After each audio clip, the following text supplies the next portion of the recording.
What happens if a 40-year-old couple earning $480,000 a year asks me how much they need to retire? I'll show you my answer and how I get it. And don't worry, it's actually an answer, a number that starts with a dollar sign. Let's get started.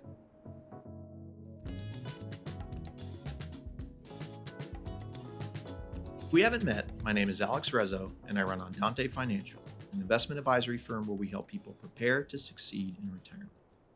What is it like to learn how much you need to retire? To learn the number that reflects your aspirations, your concerns, your unique self?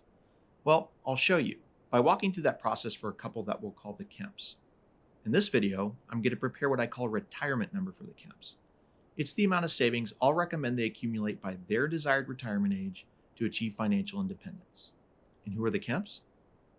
As a basic introduction, Mr. and Mrs. Kemp are both 40 years old and they have two children, ages 13 and 11. Mr. and Mrs. Kemp are both attorneys, with Mr. Kemp working full-time in big law and Mrs. Kemp working part-time as a freelance attorney. Together, they earn a combined $480,000 per year. Now, this is only a basic snapshot of the Kemps. The key information we need will focus on two areas. One, their aspirations, essentially their desired retirement lifestyle, and two, their temperament, specifically the degree of caution they exhibit in the face of future uncertainty. Let's start with the more straightforward one. What sort of retirement do the Kemps want? The first question for learning the Kemps' retirement aspirations is, at what age would they like to retire? The answer is age 50. The Kemps would like to plan for an early retirement. The second question is, how much would the Kemps like to be able to spend during retirement? This is the tougher question. To help guide the Kemps' thinking here, I use a three-step process to develop a tailored estimate of their retirement spending.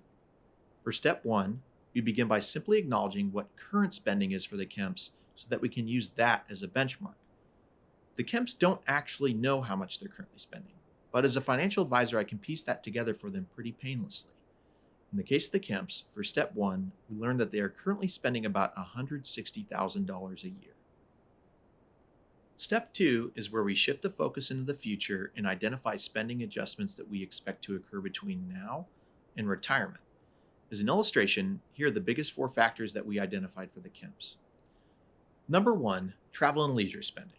The Kemps are only 40 years old and envision their lifestyle spending on items like vacations, cars, and club memberships is going to rise in the years to come as their careers and compensation grows.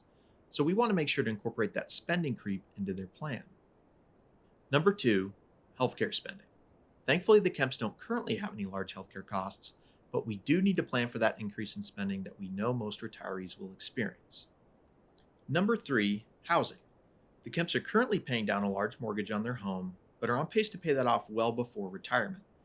They also have no interest in owning second homes.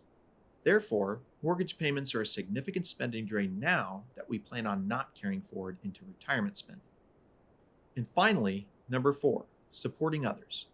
The Kemps want some flexibility to support their children during their lifetime, as opposed to, say, leaving behind a large inheritance. As a result, we plan for extra buffer in their retirement spending so they can feel comfortable assisting with milestones like weddings and first home purchases as those come up for their children. With steps 1 and 2 wrapped up, we have a much better understanding of the Kemps, where they are now, where they want to go, and we can put it all together into a meaningful estimate for their retirement spending. In this case, it amounts to estimating that the Kemps will spend about 20% more than they do now in retirement, which is $190,000 a year in today's dollars. We now have a good read in the Kemps' retirement aspirations. Is that enough to give them a retirement number? No. Why? Because the economic and financial future is uncertain. It's possible they could retire with just $1 million and that would be enough based on how the markets perform.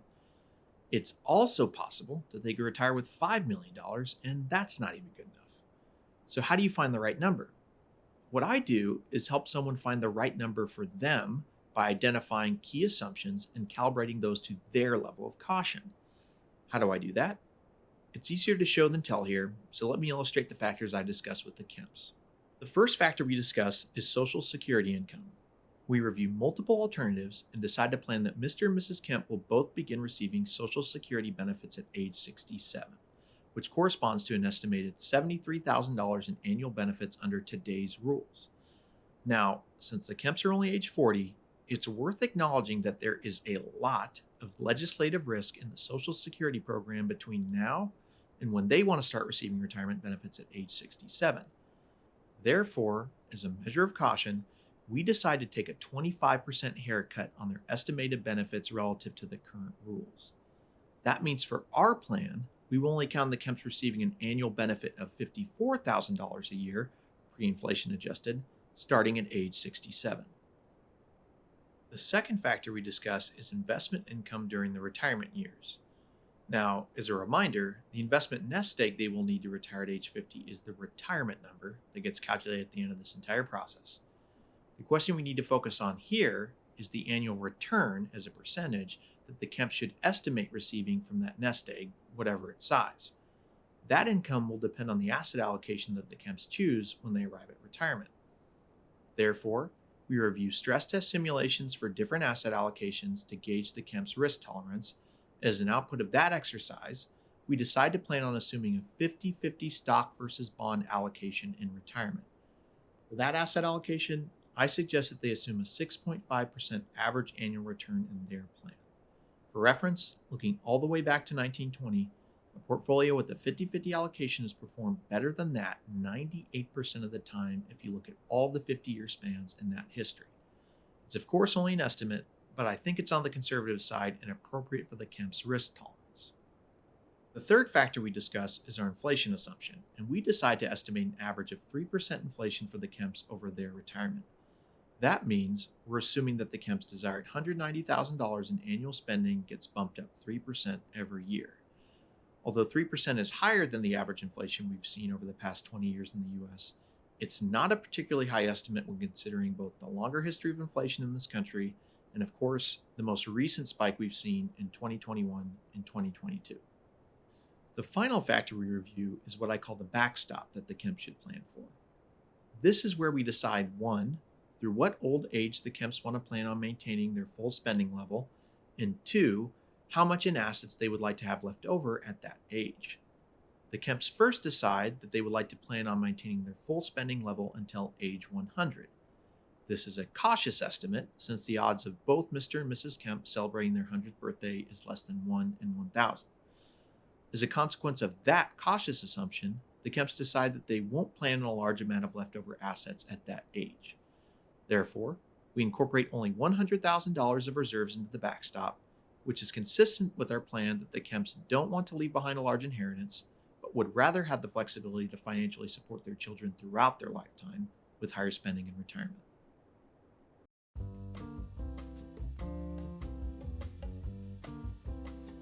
Okay, we've learned a lot about the Kemps. We know the basics about where they are right now. We know what type of retirement they're looking for, and we have a good read on their temperament and their level of caution. I can finally give you their retirement number. Based on all the items we've talked through, their retirement number is $4.1 million in today's dollars. That means if the Kemps were 50 years old today and wanted to retire right now, they would need a nest egg of $4.1 million to spend $190,000 every year through age 100 and raise that spending by 3% each year. Now take a second and gauge what you think of that 4.1 million retirement number. Does that number seem too high? If that's the case, I'd remind you that the Kemps want to retire early at age 50 and want to plan on spending more than they currently spend until they're 100 years old.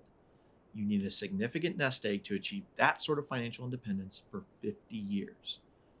Maybe 4.1 million seems too low to you.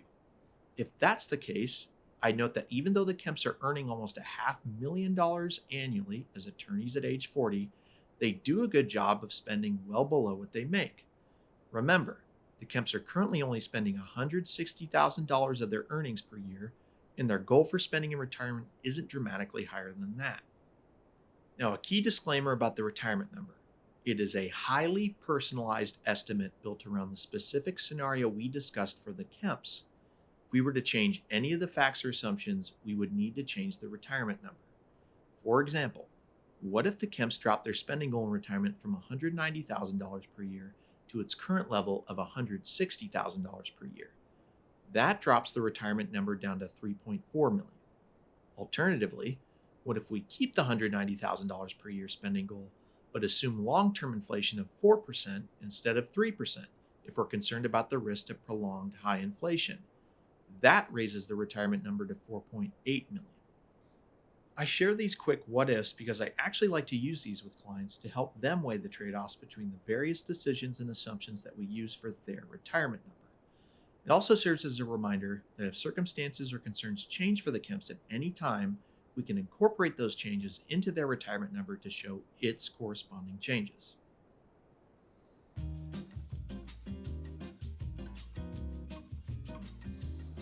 We covered a lot in this video, and that's because I wanted to show what a personalized answer looks like to the how much do I need to retire question. If you think this video made it even 1% more likely that you'll give more attention to retiring on your terms, please let me know by clicking the like button. It would be a huge help for me. And as a final note, helping people figure out how much they need to retire is only a tiny part of what I do. I actually spend the bulk of my time helping people implement advanced, tax-conscious investing strategies to help them grow and protect the numbers that they'll need for retirement. If you're interested in learning more about that side of my work, hit the subscribe button, and I'll be posting that type of content to this channel weekly. Until next time, thanks for watching.